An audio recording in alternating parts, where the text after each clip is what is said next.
Hello lovelies, namaste and welcome. For today's video, what I would like to work on is adding a little bit of lightness and floating to your practice. So as we know, when we are in a class and we're in downward facing dog and the teacher says lightly step, walk or float to the top of your mat, some of us are in that jumping up stage, and that's a really great place to be. You're working on shifting and transitioning into your hands, and just that body awareness as far as the power of the jump. But what I would like to do is give you a little bit of tips and tricks that I have learned along the way through my practice and through different workshops that I've attended, to bring a sense of lightness as we come to the front of our mat. So yoga flow is just that, right? We want to flow through our practice and start to incorporate a little bit of lightness and floating throughout the entire practice, but just that transition up, and that will start to help with your transition floating back as well. So it's a lot of body awareness and just maybe different ways to move through your practice.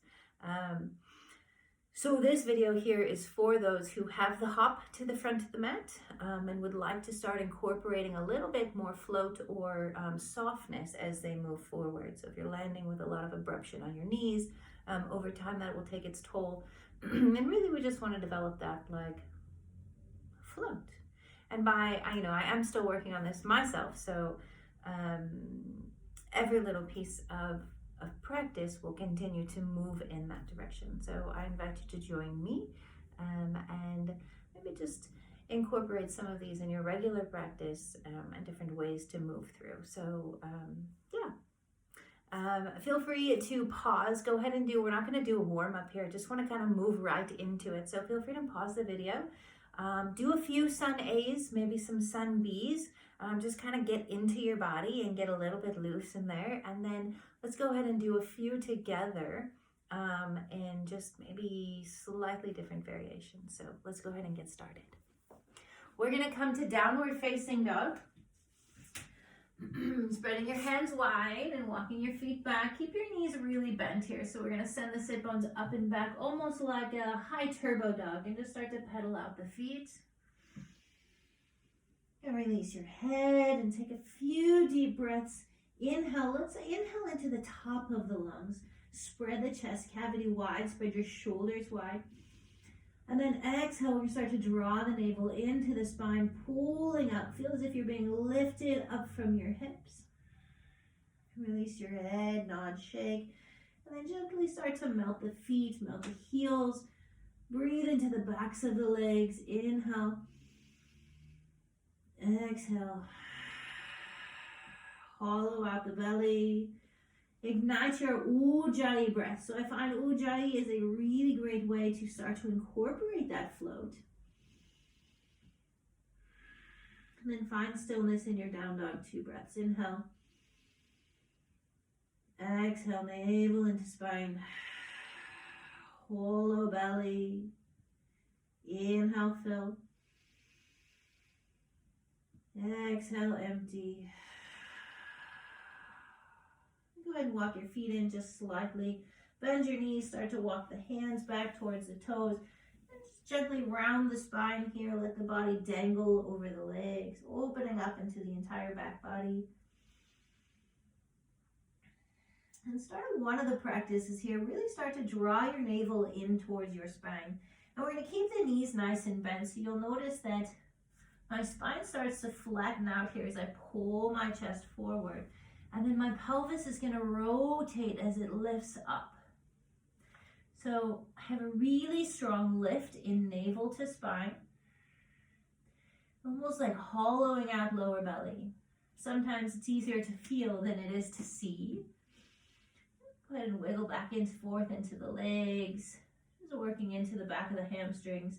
A lot of our float has to do with lengthening the hamstrings as well. So if your hamstrings are tight, getting a nice opening in the backs of the legs before you start working on that float is a really great way to just continue to develop it.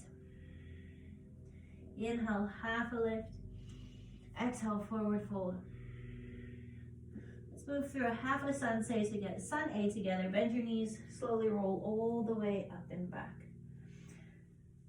So what we want to do is activate Uddiyana Bandha. That's that navel lock. Bring your hands to your knees, bend your knees, and then tuck your chin just a little bit. And we're going to play with just that lift here. So let's see if I can find a good spot for you to see. Maybe I'll try and get a little closer. So as the belly is relaxed, hangs, activate, pull the navel in, find that lift, hug the navel into spine. Belly's relaxed.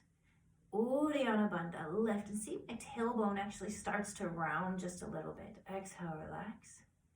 Inhale, navel lifts. This is the action that we're going to start to fight, that deep intercostal muscles, those deep abdominal muscles here. So go ahead and find your forward fold, top of the mat, release your head, maybe walk the toes just a little bit farther forward, and then find that same thing. So pull the navel in. Exhale, let it go. Inhale, pull the navel in round. Exhale, let it go. Bend your knees, come all the way up to standing. By now we should have a little bit warmed up in the belly. So the second part of this is out of the shoulders. So as we come up to the top of the mat, we want to push the mat away so we can create length between the shoulders. So we're doming the upper back. Palms stay really wide, fingers spread out. Doming the upper back and almost pressing the shoulders out of the socket as far forward as you can. And then inhale, reach your arms all the way up. Draw your shoulders back into the socket. Beautiful. Exhale, press them forward. Dome the upper back, find length. The farther your arm is away from your body, the more space you have for your leg to come forward. If we're coming up forward or we're landing bent elbows, you see that leg space is shortening. So round and see how long you can push your shoulders forward. Inhale, reach up. Exhale, forward. One more. Inhale, reach up. Exhale, forward. Now in this forward, make your arms long, pull your navel in, tilt your tailbone down, and see the length that we're starting to create in the body. Beautiful. Exhale, hands to the side. Let's take a sun A together, so top of your mat. Inhale, reach up, look up. Exhale, soft knees, forward fold, tuck your chin.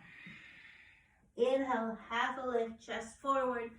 Exhale, let's ground the hands. So we're going to start here. Lift the belly up, press out of your hands. Take your left foot back, followed by the right. I've got a lot of doming here so that I can gently lift that right foot up, step it back. See if we can make it without a sound. Now plank pose, a really great way to work into this. Rounding out of the shoulders, come up onto the toes if you need to, but pull the navel in and up towards the spine. A lot of work here, shaking and tucking. Inhale, shift forward. Exhale, if you would like, use your knees or find your full vinyasa, chaturanga. Inhale, up, shoulders back. Keep pressing down into the mat. Exhale, tuck chin, round spine, down dog. All right, so for your first jump up, we're going to step it one at a time. So we're going to take the right foot, step it in between the hands. Now, as we do, go ahead and bend the knees, hug the foot all the way in towards the chest. Shift your weight forward, keep your chest, your thigh connected, step your foot in between your hands. Now the second leg is where the lift really starts coming in. So we're in our low runner's lunge. Take a look at my left hip. The reason I wore these shorts is so that you could see the left hip in action. So we're going to shift forward, and rather than just stepping the foot to meet the right, I want to find as much length in this left hip as possible. So as I bend into that right knee, I'm going to send my hips up and see if I can step forward with a straight leg. Yeah? Inhale, half lift. Exhale, forward fold. Shall we try that again, other side? Skipping the whole vinyasa. Let's go ahead and step the right foot back. Now we're back into that lunge. Let's see if we can come forward with that right hip. So we're going to shift onto the fingertips. That right hip is going to lift. Leg stays nice and straight. Hip stays high. We're going to start to round the back and swing the foot forward, straight leg. One more time, the other side. Let's step back with the left. Yeah, so navel in, pressing out of those shoulders. That's where we have our space, those long arms here.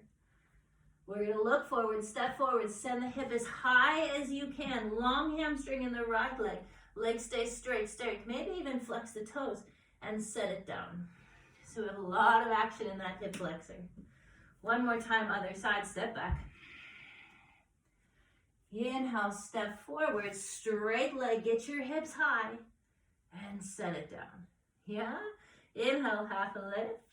Exhale, forward fold, tuck your chin, bend your knees, slowly unravel all the way up to standing. Beautiful. So through our vinyasa, we're going to think of stepping forward with straight legs. So your vinyasa will start to work like this. Inhale. Exhale, fold. Inhale for length. Exhale, straight leg comes back. Press out of the shoulders. Lift that foot without a sound. Step back. Inhale. Bend your elbows. Up dog. And down dog. Let's take the right foot forward. Step it in between the hands without a sound. Come really, as I step forward, I'm already rounding my spine and pressing out of my shoulders. And then we're going to step forward with the left straight leg, hip high. Long leg, bring it down. Inhale, half a lift. Exhale, forward fold. Inhale, stand high. Exhale, hands to heart.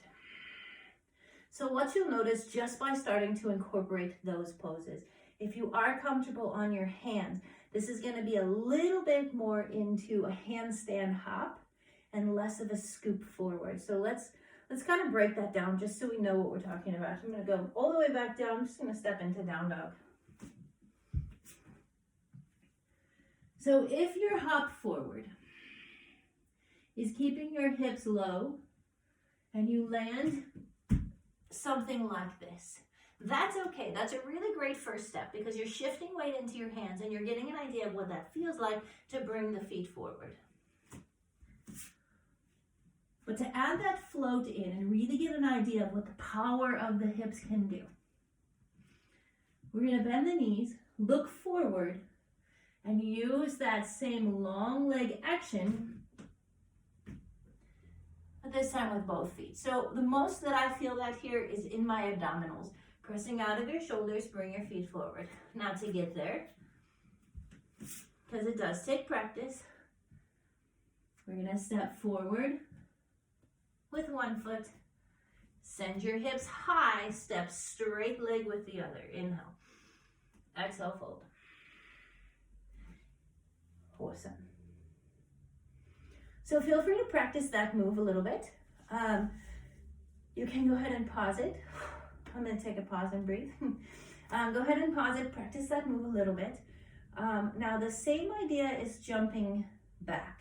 The idea, let's get those hips as high up as we can. Higher the hips, the longer and the more available the float becomes. So if you're hopping back, I'm going to break this down. So if you're hopping back into high plank, we're going to work into hopping back into Chaturanga Dandasana. Let's start there. And then if you're already hopping back on your Chaturanga, then it's just a matter of lifting the hips up and sending your legs out. So I'm actually not very good at hopping back into high plank, but it could look something like this. Yeah, a little bit of bounce in the hips here, arms are straight. And then from here, maybe we shift forward, find our vinyasa. Down dog. But straight long leg, hips high. But if we're working into that Chaturanga, we come down, forward fold, inhale for length. I'm going to ground my hands here, and this is where I want to find that dome upper back because I need to take my feet up and send them straight back, hips high. So I personally, as I'm still working on this for myself, I scoot my feet back just a little bit so I can have a little bit more space in between hands and feet. So I'm going to shift my weight forward. And then from here, I can kind of take a gentle bend in my knees, but I don't want to drop my hips down. That's where I'm going to lose the float, is when I drop my hips. So keep your hips high, press out of your shoulders, rock forward. And we're going to land in Vinyasa, Chaturanga Dandasana, intentionally. We'll see what really happens. So you're going to shift forward, keep your hips high, gentle bend in the knees. But as I bend my knees, my hamstrings are getting longer because my hips are reaching up. And I'm going to bend my knees, float back, bend my elbows, and come down. Sometimes are more graceful than others. Yeah, so if we're coming forward, bend the knees, look forward, press out of your shoulders. Maybe that's a few years of practice down the road. Maybe you're there, maybe you're farther, wherever you are. Inhale, fold, half a lift. Let's hop back, ground the hands. As my hands come down, my sit bones lift, so my hamstrings are really getting longer. I can feel the stretch, the tension on the backs of the legs. Inhale, forward. Bend your elbows, trust yourself, catch yourself. Up dog. Downward facing dog. Step forward with one leg. Hips high, straighten, step forward with the left. Forward fold. All the way up. Exhale. So for me, what actually really helped my practice is stepping forward with that straight leg. As you bring your hips up, your leg comes through. And that's what really allowed my flow to kind of create. And then as we move through different arm balances and different practices and different ways into things, right? Your warrior one and finding that lightness pressing out of your shoulders. These are things that will help you flow through your practice rather than just move from one pose to the next. So I hope you have found that helpful. And enjoy, have fun, and play around. If you have any comments or feedback or anything else that works for you, I would love to hear from you. So please feel free to comment below, leave me a message. And yeah, namaste.